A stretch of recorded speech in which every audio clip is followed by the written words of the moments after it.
Okay, bismillahirrahmanirrahim. Assalamualaikum warahmatullahi wabarakatuh. Sebelum Ana pergi lebih jauh, dengar jelas suara jelas Jelas. Okay.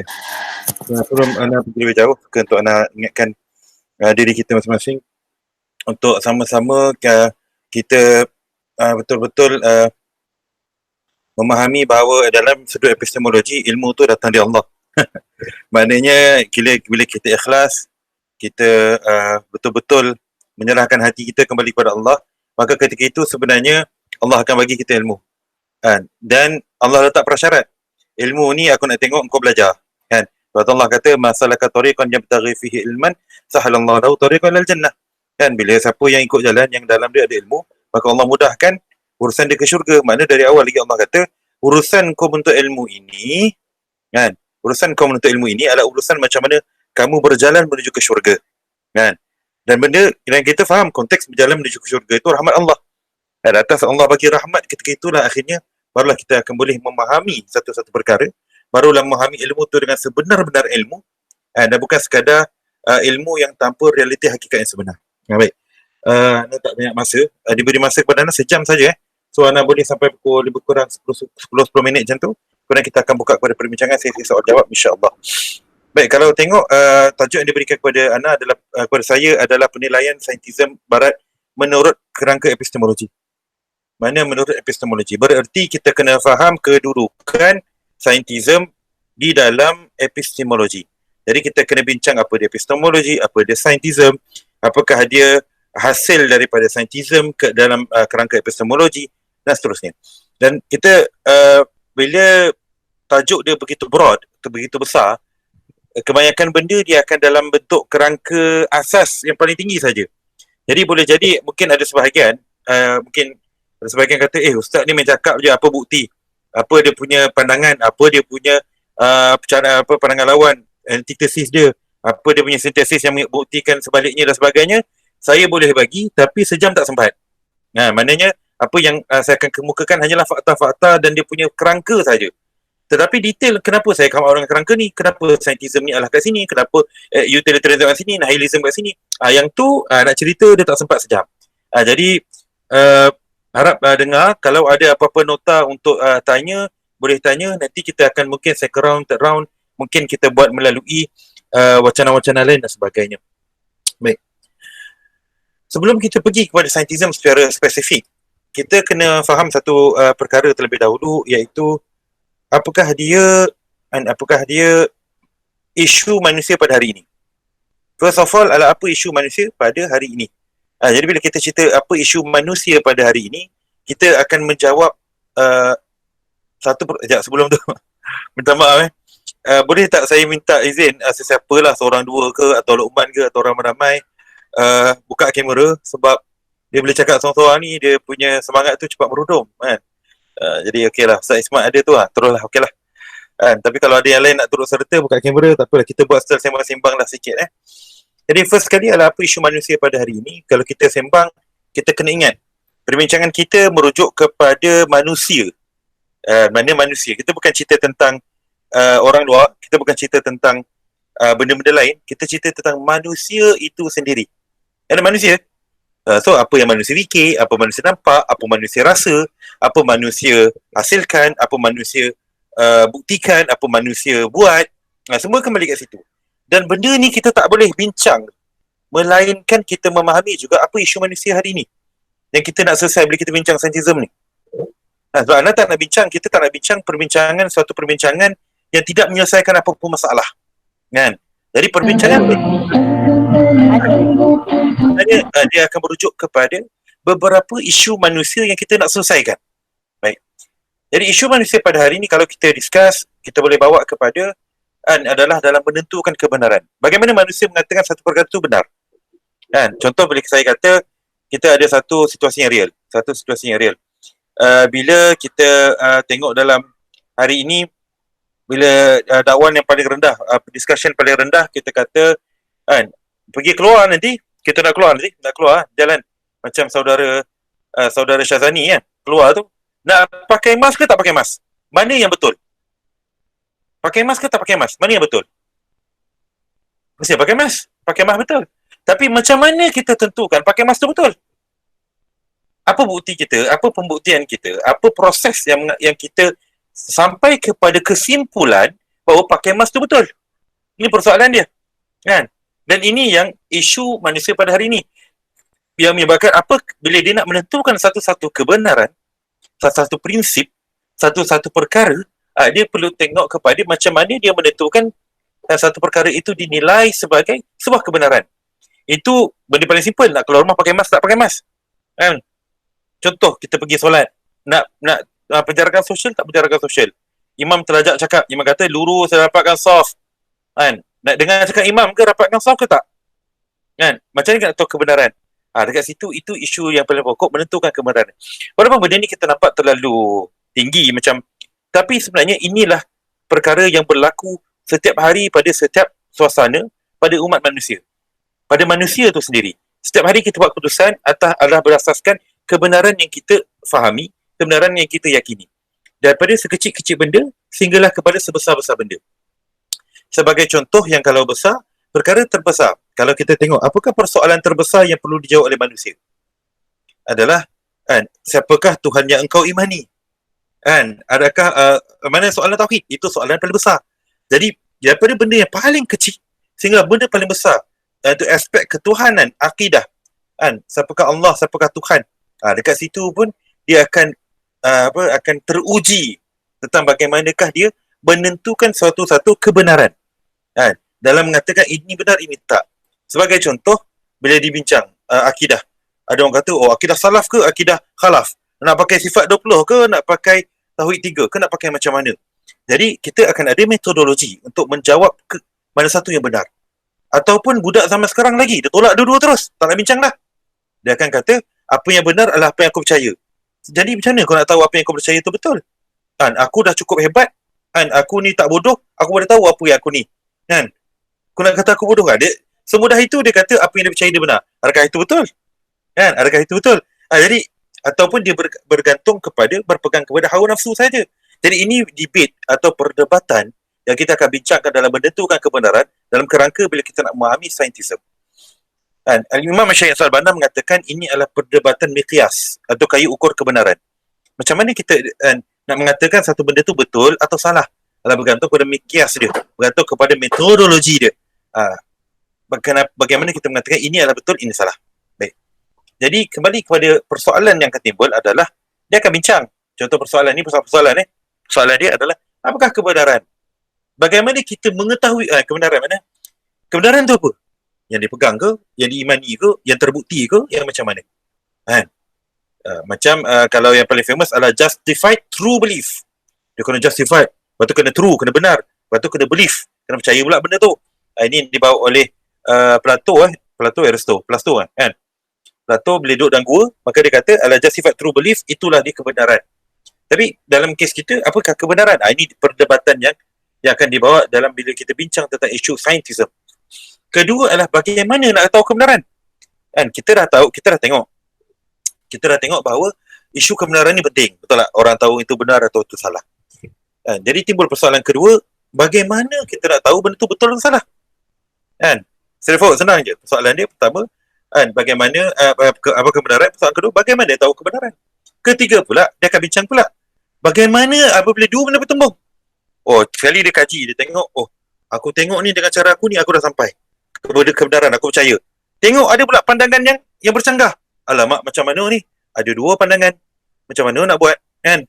Bertembung. Macam mana nak buat? Jadi, bila macam mana nak buat tu, dekat situ, dia bincangkan perdebatan dia juga, adalah bagaimana nak tahu dua ni. Ini adalah perbincangan yang akan berlaku. Dan keempat, apakah kepercayaan? Apa ni yang kita boleh percaya? Yang kita percaya ni betul tak betul? Kalau kita percaya je tapi tak dibuktikan betul ke tak betul? Contoh tentang kepercayaan, bila kita kata kita percaya Allah Subhanahu Taala. Kemudian datang seorang bertanya kepada kita, kau percaya ke Allah ni, kau pernah nampak ke Allah? Kita kata tak pernah nampak. Macam mana kau nak percaya benda yang kau tak nampak? Nampak?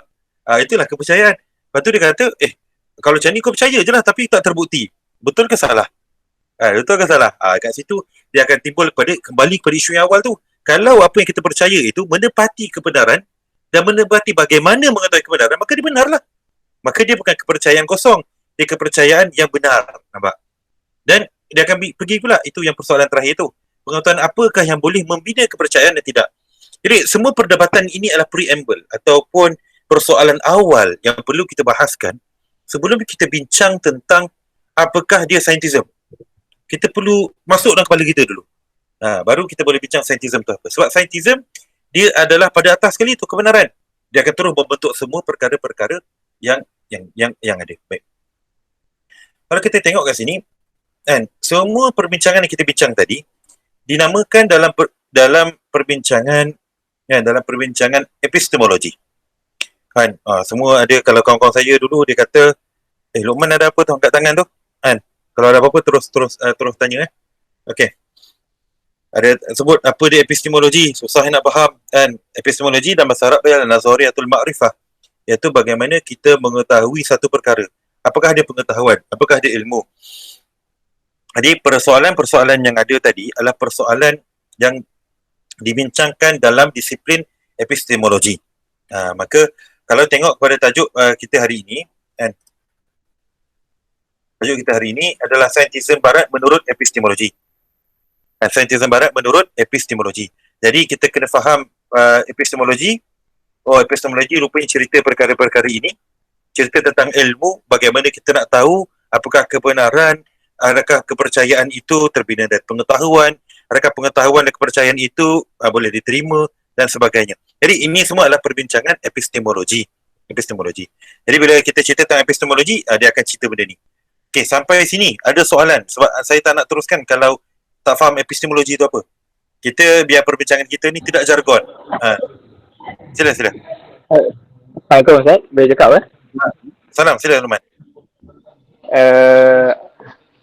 Ini adalah epistemologi Islam, bukan epistemologi Barat, ataupun ini adalah kerangka umum? Kerangka umum. Oh, kerangka umum. Okey. Kerangka umum. Kita tidak spesifik lagi kepada epistemologi Islam. Kan? Nanti sepanjang slide saya ni, saya tak sempat buat yang versi Islam. Sempat buat yang versi Barat je.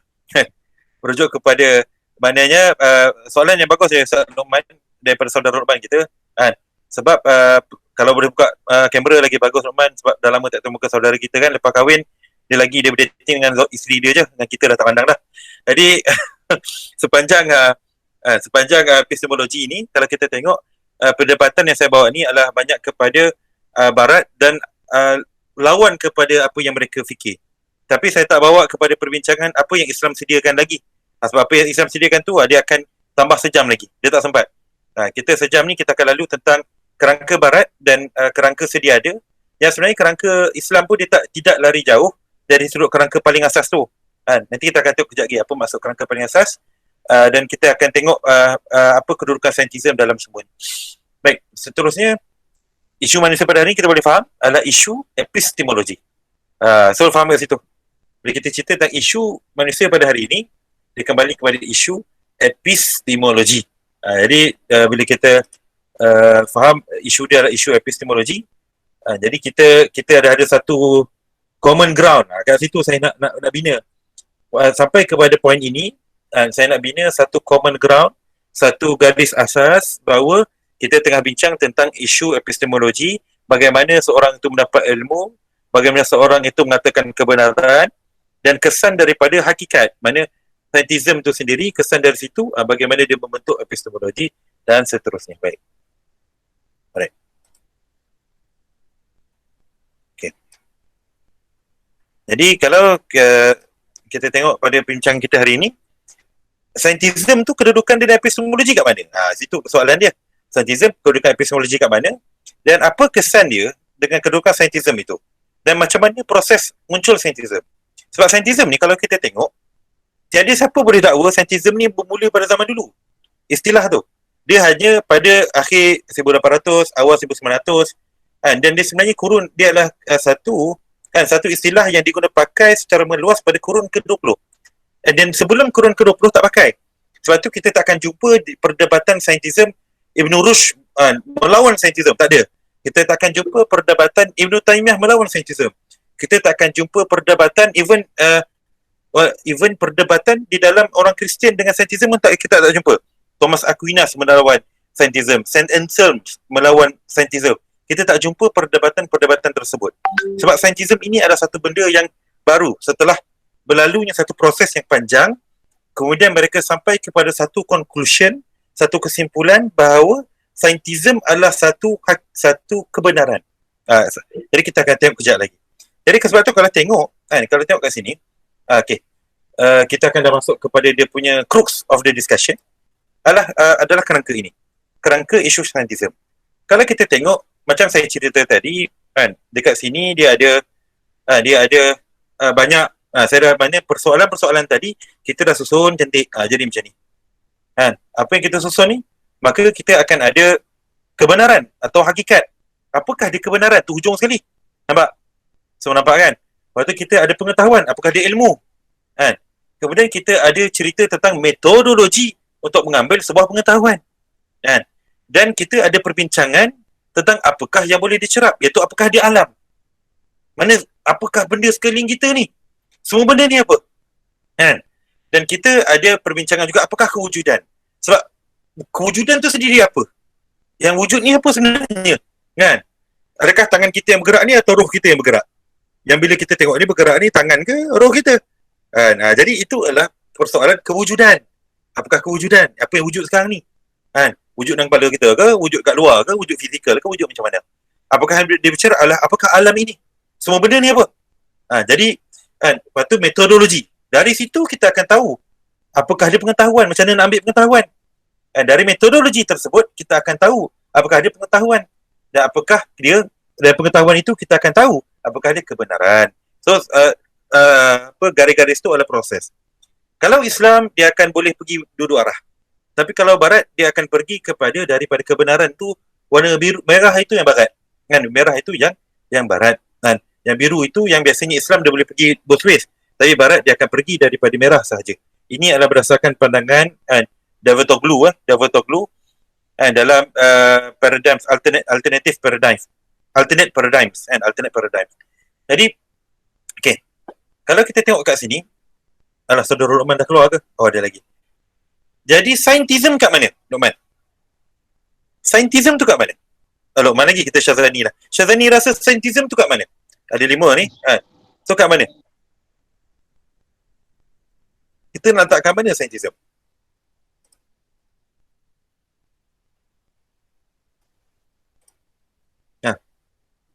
Sila. Keseluruhan. Syazani?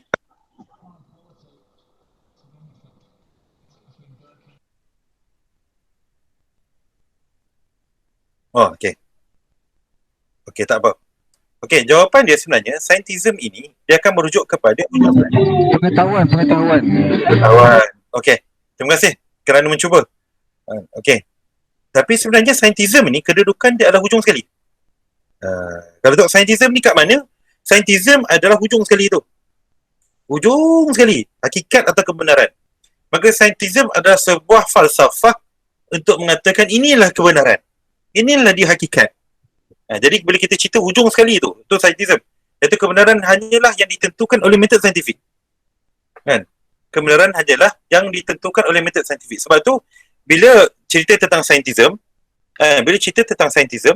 kita akan banyak berdebat dengan nak mengatakan scientism salah dengan mengatakan bahawa ada kebenaran yang diperolehi tanpa melalui metod saintifik.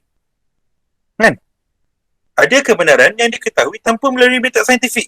Kalau kita ada kebenaran yang diketahui tanpa melalui metod saintifik, maka secara automatik terbatallah scientism.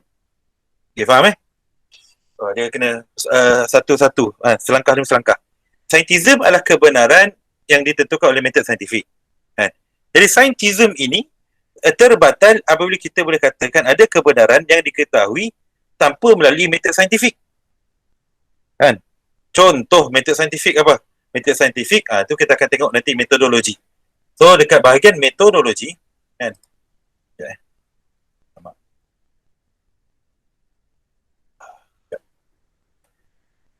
kalau nak macam ni dia tak boleh nak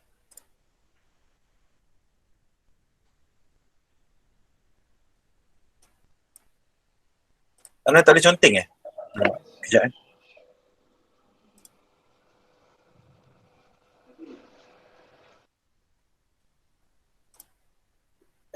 Kejap. Soalan macam sonting ni.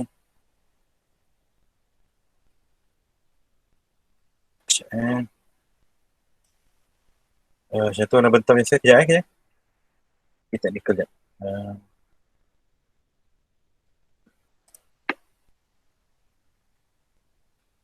Okay.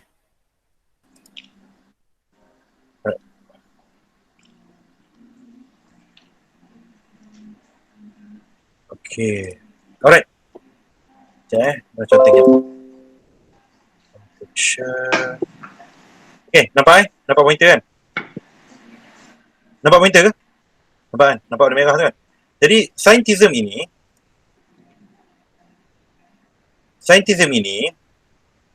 hanya kita boleh nafikan, kalau kita nafikan dia punya metodologi kan, ada kebenaran yang kita dapati tanpa melalui metodologi saintifik kan, maka kan, tanpa melalui metodologi saintifik kan, maka kan kita secara automatik terbatallah scientism kan, maka terbatallah scientism. Okey, sebab bila kita cerita tentang scientism ni, satu. Lepas tu kedua, sebab metodologi saintifik kan, bila scientism apa? Oh, sorry. Bila kita cerita tentang metodologi saintifik, kita akan lalu kejap lagi insya-Allah. Bagaimana terbatalnya scientism kan? Bagaimana terbatalnya scientism kan? Sekejap Okay.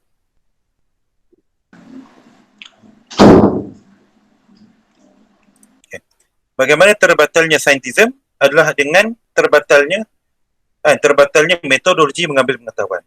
Okey.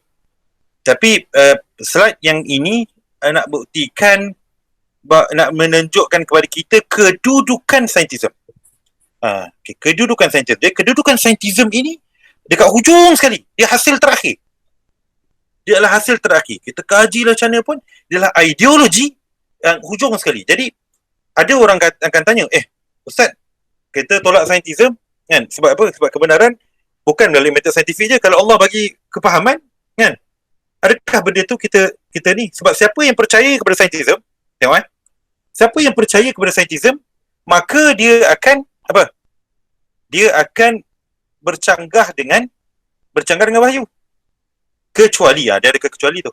Sebab Nabi Muhammad SAW tidak menerima melalui metodologi saintifik yang straightforward macam barat tu.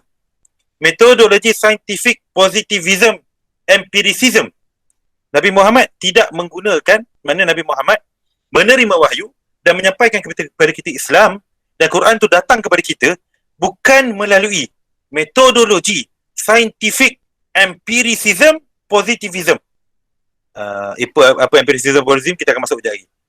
Tapi faham kedudukan dulu. So kedudukan saintism adalah di hujung sekali. Apakah dia kebenaran? Jadi kebenaran dan saintism, kebenaran hanyalah perkara yang ditentukan oleh metode saintifik. Baik, soalan tadi adalah tentang sains. Maka sains adalah sebelahnya. Apakah dia pengetahuan? Maka sains adalah bagaimana nak kembalikan view kepada slide semula. Oh, tak nampak slide ke? Oh, ni.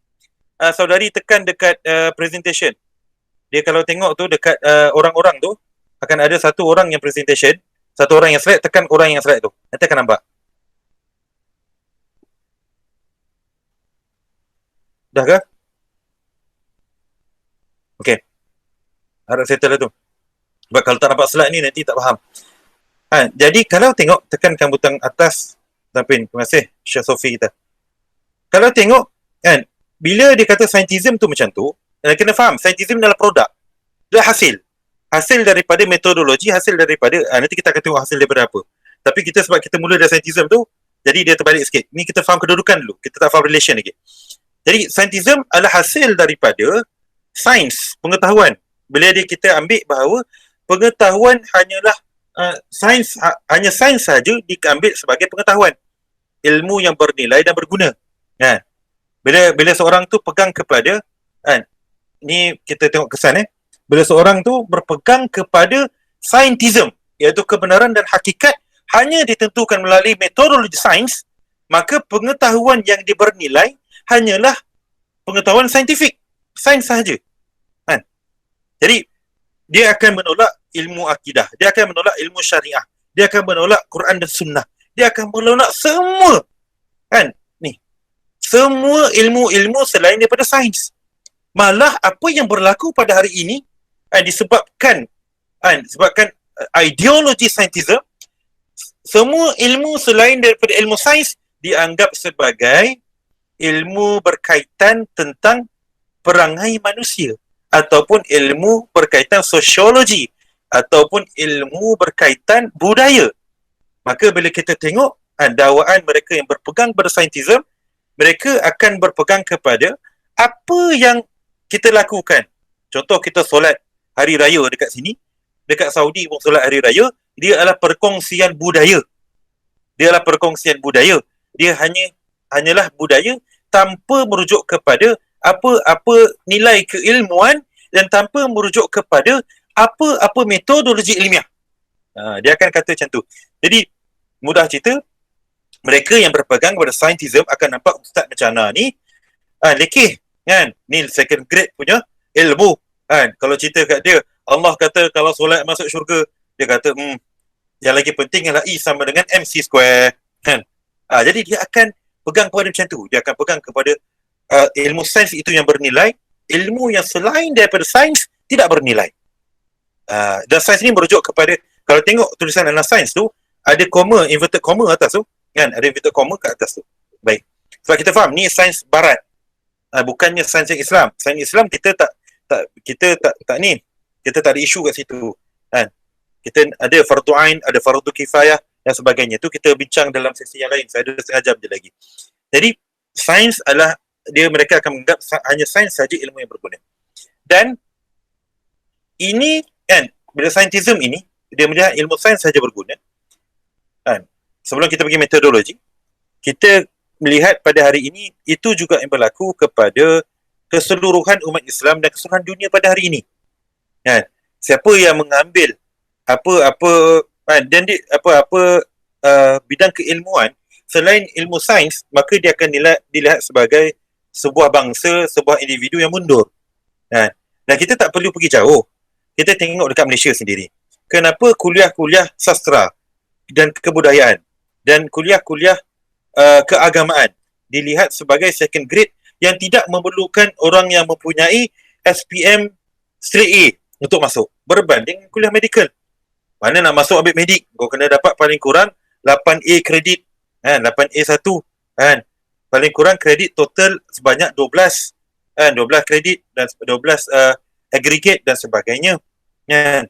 Jadi kenapa benda ni berlaku? Sebab secara tidak langsung pengetahuan ataupun epistemologi yang disusun pada hari ini disusun di dalam kerangka itu. Sebab tidak menafikan ini adalah saki baki peninggalan penjajah yang kita terpaksa terima.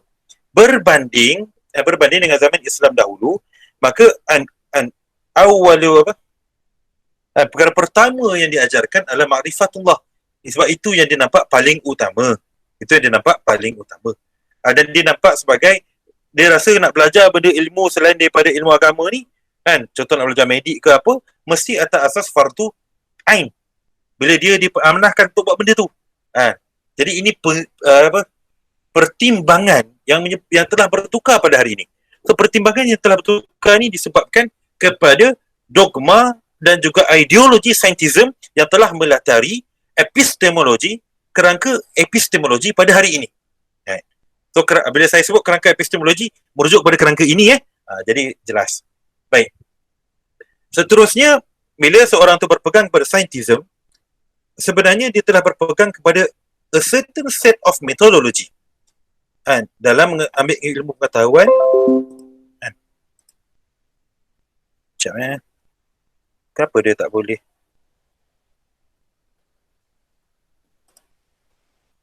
Okay. A certain set of methodology,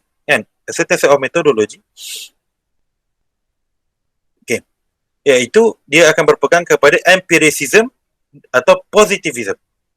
Empiricism dan positivism. Apakah dia empiricism dan positivism? Bila kita cerita tentang metodologi untuk mengambil pengetahuan, iaitu macam mana kita nak dapat satu-satu ilmu, maka dia akan ada dua. dua line yang paling besar dalam kerangka mereka. Pertama adalah rationalism dan kedua adalah empiricism. Apakah dia rationalism dan apakah dia empiricism? Dan rationalism adalah sesuatu yang kita berfikir secara logik dan tanpa perlu kita tengok perkara tersebut. Saya ulang balik. Rationalism adalah perkara yang kita fikir secara logik tanpa kita perlu tengok benda tu.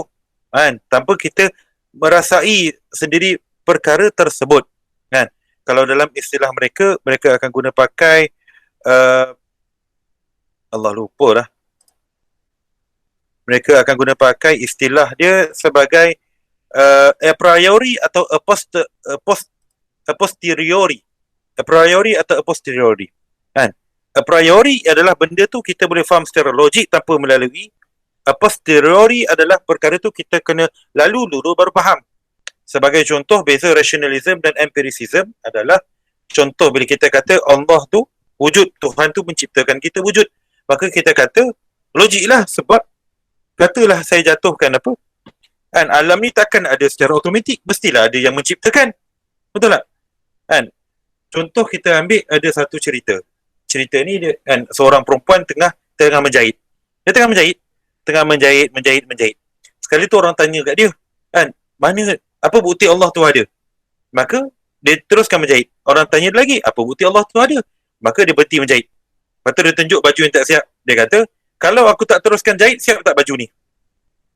Tersejak orang tu. Jadi begitulah juga alam ni. Kalau Allah tak cipta, takkanlah ada secara automatik. Alam tu secara automatik berjalan dan tercipta. Nampak? Jadi dari sudut logik tu, rasional tu, logik dan rasional. Jadi nampak dengan jelas bahawa Allah lah yang mencipta segalanya. Ada pencipta yang menciptakan semua perkara. Walaupun dia tidak memahami secara terperinci berkaitan dengan logik-logik yang dalam lagi, alam alam qadim dan sebagainya, Tuhan qadim, al-awwal tu dan sebagainya tu. Tetapi dari sudut logik paling simple sudah diterima, kalau ikut pandangan As-Safahani, sudah diterima dalam dari sudut fardu ain dia, bahawa dia telah berakidah dan selesai. Jadi kita terima pandangan tersebut secara rasional dia, secara rasional dia tu, akal dia tu dah jelas Allah tu wujud dan itu adalah satu bentuk keilmuan yang tinggi. So jelas. Tetapi kalau empiricism, tu rationalism tu rationalism yang kita terima. Empiricism adalah dia kata kalau nak kata Allah yang cipta, kita kena tengok depan mata Allah cipta macam mana. Dia kata macam tu. Kalau empiricism, maknanya satu-satu perkara kalau tidak dilihat dengan mata kita sendiri dan dibuktikan secara bukti empirical atau bukti secara fizikal nampak benda tu berlaku. Bukti secara fizikal nampak benda tu berlaku, selagi mana tak terbukti macam tu, selagi tu tak terbukti. Itulah scientific method. Jadi empiricism iaitu metodologi empirik yang berdasarkan positivism ini bererti satu benda saintifik tu dinilai berilmu bila dibuktikan secara eksperimen yang nampak depan mata, eksperimen yang nampak hasilnya, eksperimen yang kita boleh dapatkan hasilnya. Nampak? Itulah empiricism atau positivism. Jadi kalau ikut scientism yang hujung sekali ni, scientism ini, maka hanya empiricism dan positivism saja yang diterima pakai menjadi ilmu pengetahuan, iaitu sains. Dan hanya itu sahaja yang boleh dikatakan sebagai kebenaran. Ibarat apa yang pernah disebut oleh Buya Hamka. Dia mengatakan, saya suka pakai contoh ni, contoh tu cukup jelas. Dia kata, masalah hari ini adalah orang mengatakan, dia tak akan percaya kepada Allah selagi mana tidak boleh ambil pembaris dan ukur tangan Allah. Seolah begitu. Sebab dia nak nampak Allah tu secara empirical, secara terbukti, secara fizikal. Sedangkan zat Allah kita tahu laisa kamitslihi syai'in. Kamitslihi syai'un wa huwa samiul alim. Syai'un. Tiada sepertinya Allah tidak akan boleh diukur secara fizikal. Jadi dia tapi boleh difahami secara logik. Di dalam Islam kita menerima sains. Tetapi kebenaran itu kita terima berdasarkan metodologi empirik dan metodologi rationalism. Secara akal, akliyah. Secara akal itu kita terima. Sebab itu kalau kita tengok antara yang berjaya menggabungkan akal dengan sunnah ni antaranya adalah metodologi Asy'ariyah dan Maturidiyah yang dengan jelas dia mengambil pendekatan berfikir secara logik membuktikan prinsip-prinsip akidah di dalam Al-Quran dan hadis. Kan? Jadi itu adalah satu ilmu pengetahuan yang tinggi nilai dia. Dan kebenaran itu bukan saintism, tapi kebenaran itu adalah atas asas tauhid. Kebenaran itu adalah atas asas apa yang Allah katakan benar. Kenapa kita katakan apa yang Allah kata benar itu benar? Kerana, dan itu adalah kebenaran, itu adalah hakikat, kerana metodologi kita. Kerana metodologi kita dalam mengambil pengetahuan tidak terhad, tidak limit kepada empiricism dan positivism sahaja. Baik. Sampai sini. Kalau saya cerita lagi, nanti Kang, dia jadi lagi pening. Kalau tak faham part ni. Jadi saya harap semua faham. Siapa tak faham, sila tekan raise hand ataupun buka mic. Tanya je, Ustaz tak faham empiricism apa? Sebab kalau tak faham empiricism, kita tak akan faham kerangka kita nak melawan saintism dan kerangka Islam itu lebih cantik. Tak ada? Okey, kalau tak ada, kita terus. Ada lagi lebih kurang 20 minit sahaja. Sebab tak masuk lagi ni, saintism nak lawan saintism. Kita masih masuk kerangka lagi. Tapi kesan dia adalah, contoh kita tengok hari ni.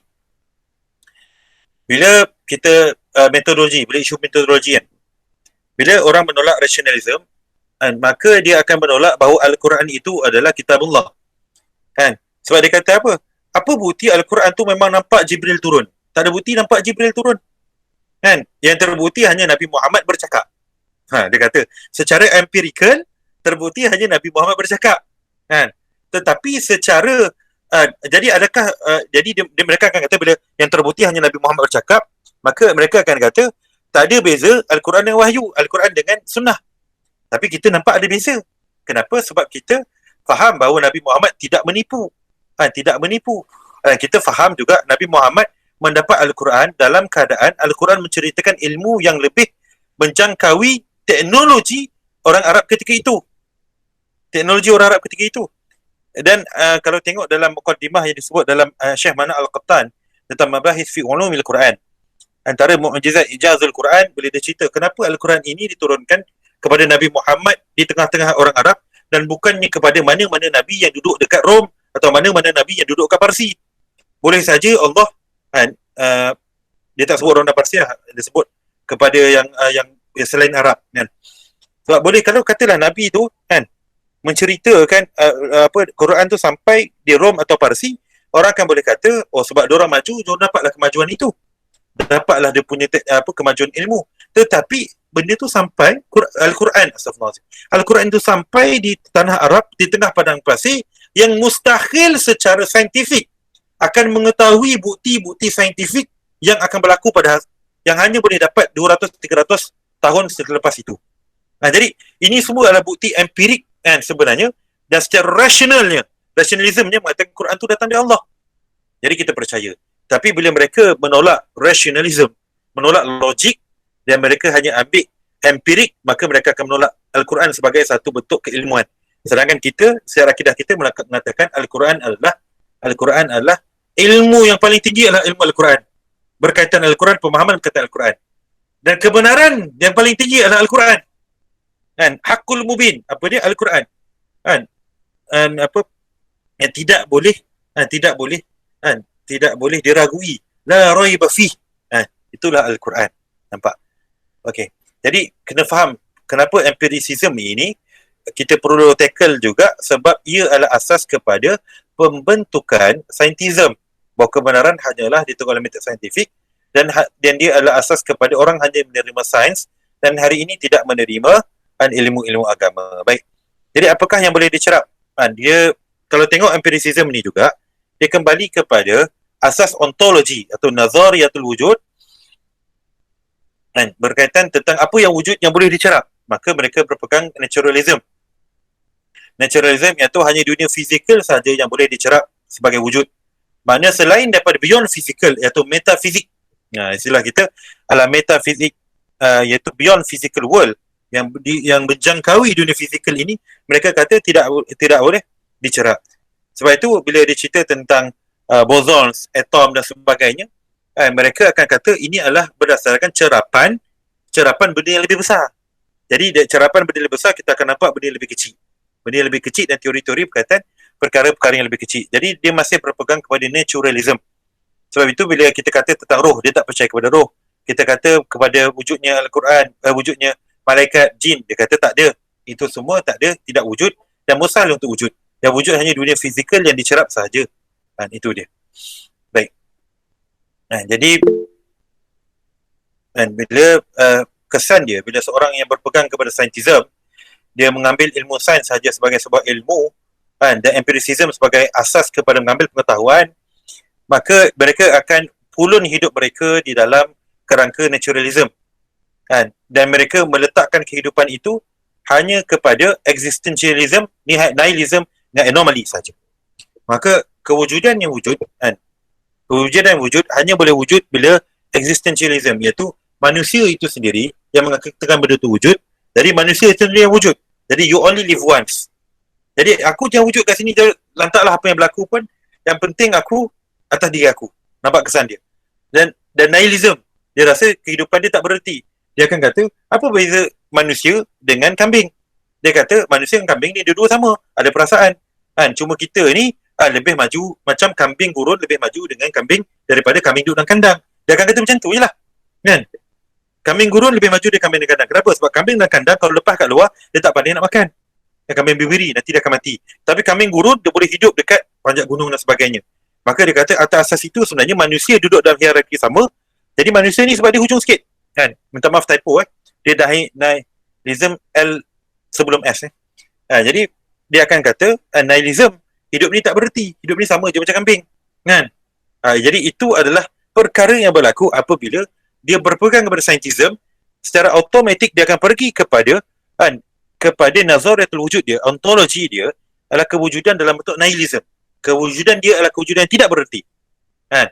Mana dia just a speck of dust in a vast universe. Dia hanyalah macam satu debu dalam dunia yang cukup besar. Jadi dia pegang pada nihilism, dia akan pergi, ontologinya akan pergi kepada isu akidah. Dia akan pergi kepada akidah naturalism, dia tak percaya kepada hari akhirat, dia tak percaya kepada qada dan qadar, dia tak percaya kepada la haula wala quwwata illa billah. Orang Islam dia akan percaya la haula wala quwwata illa billah. Tiada benda yang boleh berlaku melainkan Allah yang mengatakan benda itu berlaku. Idza arada syai'an ay yaqula lahu kun fayakun. Allah kata kun fayakun. Bila saya lepaskan handphone, maka yang lepaskan handphone ni walaupun tangan saya, tetapi yang wujud sebenarnya adalah Allah SWT yang memberikan kuasa, memberikan tenaga untuk lepas dan mencipta graviti untuk benda jatuh. Allah yang tarik benda jatuh. Itu adalah akidah kita. Tetapi mereka yang berpegang pada saintism akan pergi kepada naturalism yang berpegang kepada hanya dunia fizikal saja yang wujud.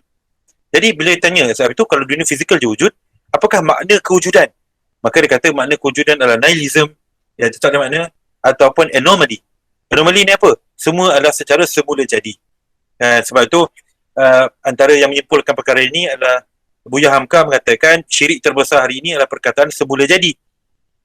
Jadi semula jadi itu merujuk kepada hujung ni, kewujudan, semula jadi, anomaly. Tetapi dia ada juzur, dia ada akar akidah atau akar pengetahuan yang jelas kembali kepada saintism yang hujung sekali hakikat, dan pergi kepada sains, empiricism, naturalism dan existentialism. Baik. Kalau kita tengok dalam debate keadaan ini, anomaly ini, bila saintis ni berjumpa dengan, contoh dia jumpa tentang teori graviti, maka dia kata, kita tanya macam mana teori graviti ni boleh standard daripada dulu sampai sekarang, dan dia jumpai. Maka dia kata sebab anomaly, dia berjalan secara automatik, tiba-tiba ada, tiba-tiba tak ada, macam tu. Mana secara semula jadi. Mana dia adalah materials ataupun particles yang berhubung secara semula jadi dengan sifat-sifat semula jadi yang tersusun secara semula jadi. Kita dengar dengan bukti-bukti saintifik dia, kita nampak, wow, ini nampaknya betul lah, hebat lah ni, semula jadi ni betul lah, kan. Tetapi kalau kita tengok dalam satu aspek yang lain, satu benda yang tersusun untuk berlaku secara semula jadi begitu susah nak berlaku sebenarnya. Sebagai contoh yang biasa orang kata adalah mata. Mata ni, untuk ada segala elemen dalam mata ni secara semula jadi adalah mustahil. Melainkan mata tu telah didesain daripada awal. Macam mana tiba-tiba nak gantar? Kan, kenapa, apa tujuan Kantar tu? Banding, alamak, nak cerita panjang anomali ni, dia jadi panjang nanti. Tapi mudah cerita, dia mustahil. Mustahil secara teleologinya mustahil. Secara teleologinya mustahil. Atau secara tujuannya mustahil. Contoh, kalau kita kata, mata ini dicipta untuk melihat. Jadi, kalau mata ni untuk tercipta secara anomaly, kan, untuk sampai kepada tahap melihat, itu adalah mustahil. Kan? Sebab dia kena ada tujuan dulu, baru ada tercipta. Dia kena ada teleologi dulu, baru boleh benda tu ada. Contoh, kita buat kerusi. Simple. Kita buat kerusi ni muncul dulu ke? Atau tujuan nak duduk muncul dulu? Kerusi yang kita buat lah, bukan batu tepi jalan. Bila kerusi tu, mana datang dulu? Kerusi ke tujuan? Mestilah tujuan datang dulu, baru kita buat kerusi. Tak ada siapa buat kerusi, kemudian baru datang tujuan, aku nak duduk. Dia akan datang dengan tujuan dulu. Jadi itulah teleologi dalam penciptaan. Ini bukan anomali. Dia berlawanan dengan anomali. Anomali ni adalah semua benda tak ada tujuan. Dia hanya bergerak saja tanpa tujuan. Sesudah tercipta cantik macam sekarang. Kan? Jadi ini adalah perkara yang mereka yakini dalam kewujudan. Nampak hebat, tetapi hakikatnya rapuh. Kan? Mana kita boleh tanya, kata mana kau nak kata semua benda tak ada tujuan lah. Dia bergerak dia kata itulah anomali. Sebab tu boleh buka banyak dalam perbincangan Dawkins, dalam The God Delusion. Dia cerita panjang benda ni. Macam mana benda tu sebagai anomali. Ataupun dengar je lecture-lecture yang dibuat oleh Michio Kaku, lecture-lecture yang dibuat oleh Stephen Hawking. Jadi semua berpegang kepada konsep anomaly yang berlaku dalam hari ini. Sebab tu bila contoh Michio Kaku, bila dia mengatakan tentang the beginning of time, semua benda bila berlaku bermula macam mana, maka dia akan kata bermula tu secara anomaly. Kan? Anomaly is an anomaly. Dan anomaly tu dia amaze us. Dia memang menakjubkan kita. Tiba-tiba ada partikel ni masuk kat sini, tiba-tiba dia ada gravity, dan dia tiba-tiba ada ni. Dia ceritalah, tiba-tiba ada ni, tiba-tiba ada ni. Lepas ada ni, tiba-tiba berlaku Big Bang. Semua secara tiba-tiba, tanpa ada tujuan khusus, tanpa ada ni. Dan dia kata benda ni tak susah nak faham. Sama macam contoh kita ambil air, kita letak gula dalam air tu. Letak gula dalam air, kita perlu ke gula tu untuk tahu dia kena larut, ataupun dia akan larut automatik. Kita biar untuk satu tempoh, dia akan larut secara automatik.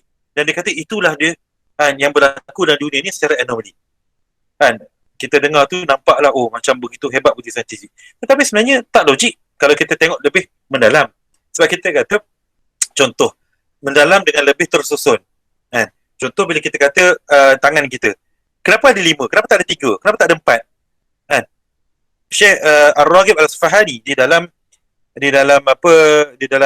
maknanya, maksud di dalam penulisan dia dalam tafsir Nasy'atan li tahsil sa'adatain, akhirnya ada binatang yang berjalan secara 4 kaki. Allah cipta. Ada binatang yang berjalan tak ada kaki. Ada binatang yang berjalan secara 2 kaki tapi kadang-kadang 4 kaki balik. Kan? Tapi akhirnya manusia Allah cipta yang paling cantik berjalan 2 kaki. Kalau letaklah semua binatang yang ada pun, yang paling cantik adalah berjalan 2 kaki. Kan? Dan menyimpulkan manusia ini terkumpul kepadanya segala erti. Sebab Allah cipta yang paling cantik. Jadi Allah cipta juga dia ada fasa hidup dia. Dia berjalan mula-mula dengan tak apa kaki. Dia mengingsut. Kemudian 4 kaki. Kemudian akhirnya mencapai kesempurnaan dengan 2 kaki. Nampak? Jadi dia kewujudan ini difahami dengan kerangka tauhid, menyebabkan kita faham. Sebenarnya kita berjalan 2 kaki pun ada tujuan yang Allah ciptakan. Pada Allah dah reka kita dari awal lagi. Kita ni memang kena ada 2 kaki. Dan bila kita tengok pada bukti saintifik, memang betul selari. Secara logik dan secara empirikal. 2 kaki inilah yang paling sesuai untuk mentadbir dunia. Mentadbir dunia. Sebab dia perlu tadbir dunia dengan berjalan dan perlu tadbir dunia dengan mencipta sesuatu menggunakan tangan. Nampak? Itu panjanglah kalau kita cerita tu, tak habis kita bincang ni. Tapi bila sampai ke sini, iaitu anomaly, kita boleh faham satu kerangka yang wujud di dalam isu saintisme.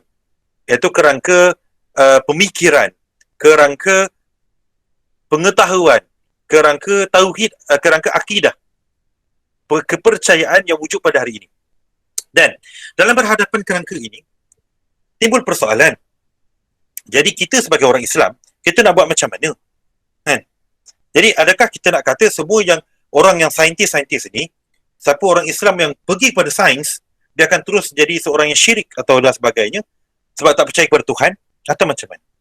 Jadi sebab itu kita menerima sains. Sebab itu kita faham, kita menerima sains tetapi kita tidak menerima saintisme. Kita menerima bukti empirik Tapi kita tidak menerima empiricism. Kan? Dan kita menerima natural kan, dunia fizikal, tapi kita tidak menerima naturalism. Kan? Jadi bila dia mengambil satu-satu perkara itu menjadi ideologi, menjadi akidah kepercayaan dia, maka kita tolak perkara tersebut. Kan? Sebab itu semua yang ism-ism tu kita tolak, termasuk anomali lah. Anomali tu tolak juga. Semua ism-ism tu kita tolak. Kan? Semua ism tu tolak. Tetapi sains sebagai satu disiplin ilmu kita terima. Kan? Jadi sains yang berjalan pada kita adalah sains yang dia menggunakan bukti-bukti empirikal, kan? Dan dia kan, memahami bahawa hakikat kebenaran bukan melalui sains saja, tetapi melalui rasional dan melalui Quran dan Sunnah, melalui akal dan juga Quran dan Sunnah secara bersepadu. Dan kita juga memahami bahawa dunia yang dicerap bukan saja dunia fizikal, tapi dunia batin juga, dunia alam ghaib juga kita suatu realiti yang ada. Dan kita memahami juga kewujudan bahawa walaupun sains ini hebat macam mana pun, kita faham beyond sains ada dunia yang lain. Kan? Ada dunia yang lain. Menyebabkan kalau kita tengok antara perdebatan yang pernah ditulis oleh saintis Islam dulu, Al-Kindi dan sebagainya, adalah bila Allah kata apa yang Allah ciptakan dunia ini adalah di dalam bayangan dunia akhirat. Ya. Ustaz Syamil ada tadi anda perasan. Ni kepakaran Ustaz Syamil ni. Favorite Ustaz Syamil. Nanti Ustaz Syamil boleh tambahlah kot. Adalah di bawah apa yang kita nampak hari ini adalah di bawah bayangan dunia akhirat. Maka saintifik dalam Islam tu, sains tu adalah kerana tuntutan untuk kita mengkaji dunia fizikal hari ini adalah tuntutan untuk menguatkan akidah kita dalam memahami hakikat kebenaran yang berlaku nanti. Dan memahami tentang apa yang berlaku pada dunia akhirat nanti. Bila berlaku ke akhirat, kita nampak macam ayat Quran yang sebut, macam yang kita pernah nampak kat dunia. Dan menepati apa yang kita cerita di dalam Al-Quran dan ayat Quran yang dalam hadis yang saya sebut tadi, masalaka tariqan yabtaghi fihi ilman sahalallahu lahu tariqan ilal jannah. Nampak je ilmu itu adalah jalan untuk dia mudah ke syurga. Baik. Untuk bahagian terakhir pembentangan saya pada hari ini adalah bagaimana kita kata saintisme ini tertolak melalui hujah-hujah mereka sendiri. Sebenarnya kena faham, dalam dunia mereka, dunia barat, tidak semua saintis menerima saintisme. Ramai saja yang menolak saintisme. Antara hujah yang mereka ambil adalah tentang faith dengan reason. Tentang isu faith dengan reason. Adakah semua benda perlu kepada reason? Ataupun faith itu sendiri dah terbukti. Okey. Jadi kalau kita tengok, sains mendakwa, dia hanya menggunakan reason tanpa faith. Tapi betul ke saintis tak guna faith langsung? Jadi kalau nak tahu saintis guna tak guna faith, kita kena faham dulu faith tu apa. Kita kena faham dulu kepercayaan tu apa. Faith tu apa? Jadi kita ambil prinsip diorang juga, kita tak ambil kita lah. Jadi Lawrence Principe mengatakan faith is method of arriving knowledge claims by simple belief. Mana kita percaya je. By assumption, kita assume saja. Or by suspended disbelief. Apa maksud suspended disbelief? Maknanya kita nak tak percaya, kita tolak. Tak apa, kita percayalah. Tak payahlah tolak tu tak percaya. So the exercise of reasons take us from premises to conclusions by the means of argument and logic. Jadi kalau reason tu dia akan pergi kepada argument dan logik. Jadi faith ni kita kena percaya tanpa kita tengok kepada logik dia, tanpa kita tengok kepada dia punya bukti empirikal. Itu faith dalam takrifan mereka. Dalam takrifan mereka. Maknanya mereka tak perlu tengok kepada empirikal, itu faith. Tak ada bukti empirik je faith. Jadi persoalan dia, adakah mereka sepenuhnya tidak mengambil faith? Ini persoalan.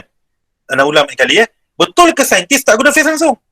Ini persoalan yang paling besar yang kita kena dispute sebenarnya. Ini. Betul ke saintis tak guna faith langsung? Kalau kita jawab perkara ini dengan jelas, maka kita akan boleh kalau kita dapat buktikan bahawa saintis menggunakan faith, maka secara automatik terbatallah saintisme. Apa yang argumen yang saya bawa pun, dia adalah argumen yang paling popular ada di luar. Saya buka 4-5 research, buka 2-3-4 kajian, lectures dan sebagainya, dia kembali kepada flow yang sama. Flow yang saya cerita kejap lagi lah. Mereka yang menolak saintisme, dia pergi kepada apakah faith yang ada di dalam para saintis. Maka kita tengok. Dia kata faith yang ada dalam para saintis adalah the presuppositions of science. The presupposition of science inilah the presupposition of science inilah adalah phrase yang ada. Yang dia adalah secara tacitly assume beforehand, secara awal lagi kita dah percaya perkara ini sebelum kita pergi kepada benda-benda lain.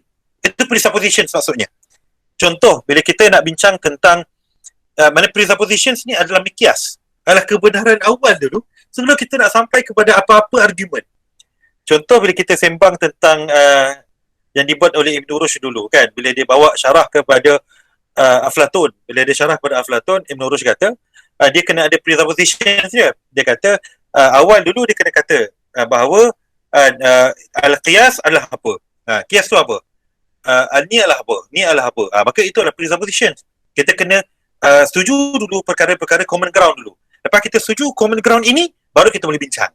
Itu presuppositions, maksudnya begitu. Kalau ada soalan tak faham, minta angkat tangan ya. Kan? Sebab saya takut pakai jargon, rupa-rupanya orang tak faham, saya syok sendiri. Kan? Tapi tengok muka Luqman tu, kan? InsyaAllah lah kan. Faham lah tu kan. Baik. Jadi presuppositions. Oh, ada Asfihani, Mak Zain. Kan? Masya Allah nama kan. Jadi presupposition of science, nama Asfihani. Ana memang nak tu Raghib Asfihani Jadi Masya Allah nama ulama hebat. Jadi dalam sains dia ada presuppositions Abraham Kaplan mengatakan, salah satu saintis yang lah, nowhere in science do we start from scratch. Dia kata, there is only one place which we can start.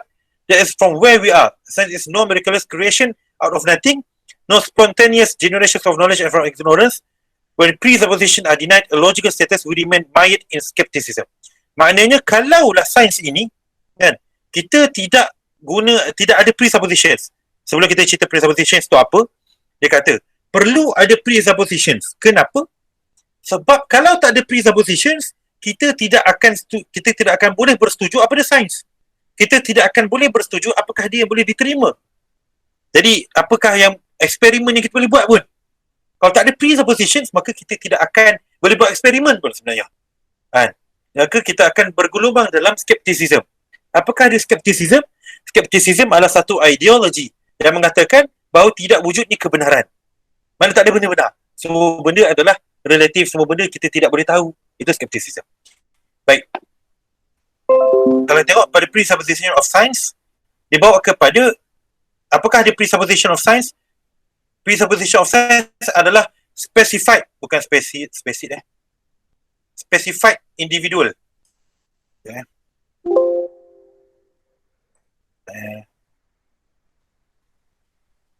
Specified. Okay. Alright. Adalah specified.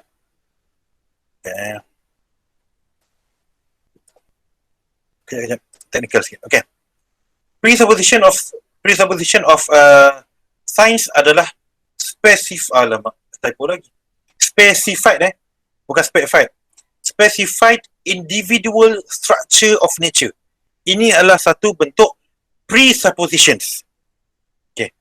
Maknanya inilah dia satu common ground yang semua saintis kena percaya sebelum buat apa-apa eksperimen sains. Saya ulang balik. Sebelum mana-mana saintis mula untuk buat satu eksperimen. Ni tak cerita buat eksperimen lagi. Ini adalah sebelum dia buat eksperimen, presuppositions. Dia kena percaya kepada specified individual structure of nature. Apakah dia?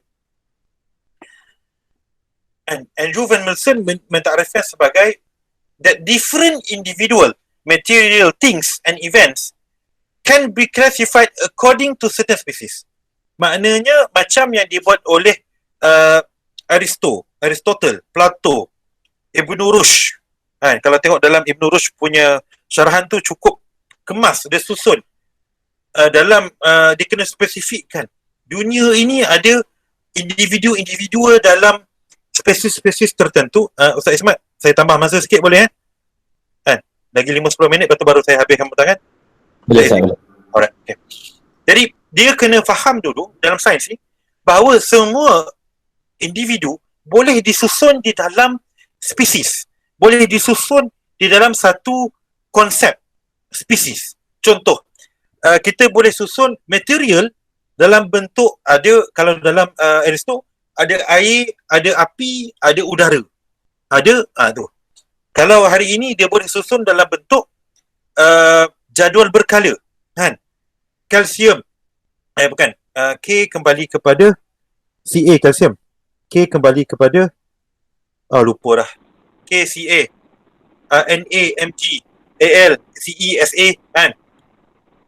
Fl, Cs, Cs, panjang tu lah, jadual berkala tu lah, kan? So semua jadual berkala tu dia boleh susun macam tu. Dan dunia ni boleh disusun secara atom. Dia boleh kata ni ada atom, dia ada subatomic, dia ada bosons, dia ada Higgs bosons. Kita boleh susun secara gravity, kita boleh susun ni, kita boleh susun. Bila kita kena faham bahawa semua benda boleh disusun dulu. Inilah presupposition dia. Kalau tak bincang boleh susun, kita tak boleh buat eksperimen dulu. Sebab kita kena bincang eksperimen ni, kita eksperimen apa? Sains ni adalah sains tentang apa? Susunan macam mana? So, specified individual structure of nature adalah presuppositions yang perlu wujud terlebih dahulu. Okay. Pak ni clear kalau tak, kita tak boleh faham argumen seterusnya. Okay. Jadi bila kita berhubungan pada argumen ini, maka specified individual, typo minta nanti masing-masing betulkan lah. Specified individual structure of nature, and Andrew Van Mercer sambung lagi, dia kata, for science does not have any choice about whether or not to accept the presupposition of the species individual structure. Dia kata, dia terpaksa ambil. Dia tak boleh tak ambil. Kan? Dia tak ada choice untuk tolak presupposition ni. It must accept it because otherwise, any classification, apa-apa klasifikasi, induction, atau induction ni apa? Mana dia nak inducekan benda tu, nak kata benda ni proses induce, and gathering of experience in certain laws would be entirely impossible. Betul tak? Contoh, bila dia nak ambil F sama dengan MA, dia nak dapat kalau F sama dengan MA, kan, force sama dengan mass dengan acceleration. Jadi dia kena assume bahawa benda fizikal ni adalah semua benda fizikal yang boleh bergerak, dan boleh force tu adalah semua force yang sama. Dia tak boleh kata, force ni lain, force ni lain. Tak, dia kena force tu adalah force. Mass tu adalah mass. Tanpa dia pergi kepada perincian, mass untuk nilai, dia kata mass adalah mass lah. Dan acceleration adalah acceleration lah. Kepada benda tu, dia baru dia boleh assume F sama MA tu boleh dibuktikan. Dan fizikal tu dia boleh dibuktikan. Jadi, barulah boleh buat induction, boleh kan. Sama juga dalam apa-apa eksperimen, barulah dia boleh buat perkara tersebut. And kata experience itu apa? For there would be infinite series of experience without any possibility of connecting one experiment with another. Kalau dia tak buat macam tu, maka eksperimen akan jadi infinity. Eksperimen akan jadi infinity. Kenapa jadi infinity? Kenapa jadi infinity?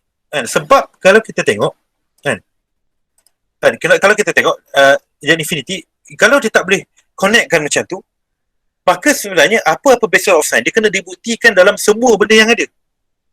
Contoh, kalau dia nak kata dari sudut biologi, dari sudut atom itu, bila berlanggar atom tu akan membentuk subatomic particle. Untuk subatomic particle akan berlaku lah certain bosons. Kalau partikel ni kalau berlanggar, dia akan membentuk ni.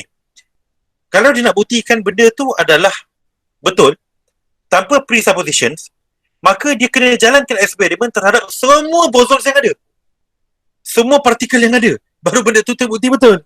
Betul tak? Dan contoh kalau dia nak kata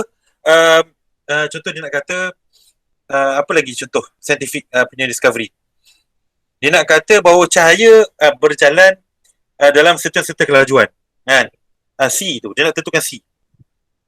So kalau dia nak buktikan C tu, maka dia perlu cek pada semua cahaya yang wujud untuk buktikan C itu betul-betul macam tu. Baru dia boleh kata C itu dengan jumlah sekian-sekian. Betul tak? Jadi dia terpaksa presuppositions, dia terpaksa assume, terpaksa have a face. He needs to have a face that the C will be the same throughout all of the light that travels across the universe.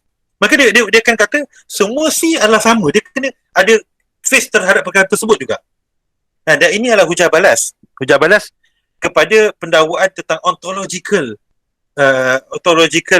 argument untuk kewujudan Tuhan. Dia kata kalau kau nak kata Tuhan tu ada, untuk Tuhan tu ada, kau kena buktikan kepada semua penciptaan lah. Kan antara hujah yang diguna balas untuk lawan ontological punya assumptions yang dilawan oleh David Hume, tak silap. Dia kata sebab ontological arguments menggunakan existentialism existentialism import.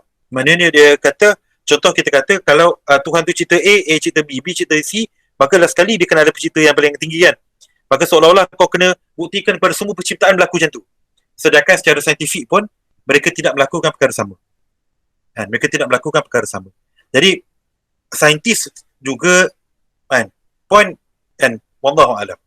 Yang Ustaz Ismat dah macam Ustaz kena habiskan ni kan. Faham.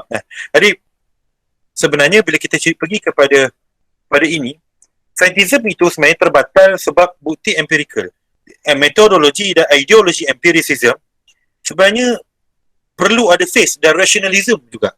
Dia perlu ada face untuk mengatakan bahawa semua benda akan bertindak dengan perkara yang sama. Walaupun dia tidak buat eksperimen terhadap semua perkara tersebut. Sebab semua perkara tersebut. Sebab itu Ana cukup suka dengan bila kita bincang contoh tentang teori evolusi. Maka dia kata evolusi berlaku macam ni. Jadi kita tanya dia, adakah kau dah tengok teori kau ni dah terbukti kepada semua jenis orang? Kepada semua binatang? Dia kata, oh tak. Jadi dekat situ boleh pula dia buat teori yang dipegang dengan kuat tanpa dicek kepada semua orang. Malah terbukti juga tak berlaku pun evolusi dekat setengah benda. Jadi ini semua perkara yang dibincangkan dalam satu konteks. Sebenarnya saintism ini sendiri tidak saintifik. Saintism ini sendiri tidak, bukan saintifik lah, kita pergi kepada tidak ilmiah. Saintism tidak ilmiah, empiricism tidak ilmiah, dan satu-satu ilmiah itu akhirnya yang paling tinggi adalah Quran dan kesepaduan antara akal dan wahyu, rationalism dan empirik, rational dan empirik yang bergabung. Maka kita menerima empirical evidence dengan metodologi, tetapi kita menolak empiricism. Kita menerima sains, tapi kita menolak scientism. Kita menerima natural world, tapi kita menolak naturalism. Kita menerima existence of human as the center of the world, tapi kita menolak existentialism. Kita menerima bahawa dunia fana, tapi kita menolak nihilism. Kita menerima bahawa la qudrah illa Allah, la haula wa la quwwata illa Allah, tapi kita menolak anomaly.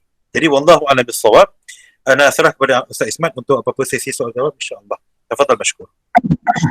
Okay, jazakumullah khairan kepada Ustaz Suhail atas pembentangan yang saya rasa sangat padat lah dengan terma-terma yang menarik untuk kita kaji dan kita dalami bersama-sama. Saya jumputlah kepada sesiapa daripada kalangan pendengar yang ingin berkongsi ataupun ingin bertanyakan soalan. Boleh tanyakan di dalam secara live, maksudnya boleh buka mic dan tanya soalan, ataupun boleh melalui ruangan chat ataupun komen. Saya silakanlah dari siapa yang ada soalan ataupun nak berkongsi ke, nak menambah ke, dan apa-apalah komentar. Ni sebab ni wacana, diskusi. Sila. Sila Tuan Rahman. Assalamualaikum Ustaz. Boleh dengar? Boleh. Ustaz, Ana cuma nak bertanya lah. Yang kita bincang ni ialah aliran pemikiran semasa yang membentuk keilmuan sedia ada sekarang ni lah, ataupun epistemologi manusia pada waktu ini. Macam mana pula dengan aliran pemikiran Homo Deus, manusia itu menjadi Tuhan? Baik. Okey, terima kasih. Kita kena faham satu bentuk adalah Homo Deus adalah salah satu produk daripada epistemologi ini. Dengan ontologi ini. Dia kena faham produk. Sebab ada orang tanya saya, Ustaz, mana liberalism? Yang contohlah, kita pergi yang benda yang paling common lah biasa kalau discussion benda ni, mana dia liberalism? Kita akan kata liberalism adalah produk.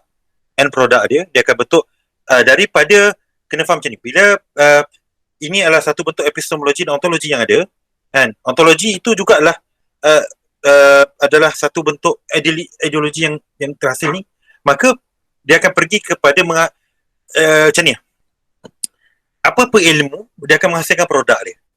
Macam tu. Apa-apa ilmu dia tidak akan dinilai ilmu saja, dia akan menghasilkan produk-produk yang akan membentuk ke dunia hari ini. Jadi contoh, bila seorang tu meyakini bahawa existentialism, bahawa dia yang wujud dunia ni dia je, Tuhan tak wujud, kan? Dan bila dia cek balik, oh dunia fizikal je ada, kan? Dan empiricism, dan dia kata secara empiricalnya ini je metodologi. Jadi sains dia adalah begini. Jadi kita tengok, dia pergi kepada empirical, dia akan pergi kepada dia makin kuat. Kenapa? Sebab yang dicerap itu dah makin boleh banyak dicerap. Sebab dia boleh nampak dunia fizikal lebih besar berdasarkan apa? Kalau tengok dalam debate Homo Deus, dia pergi kepada the data religion.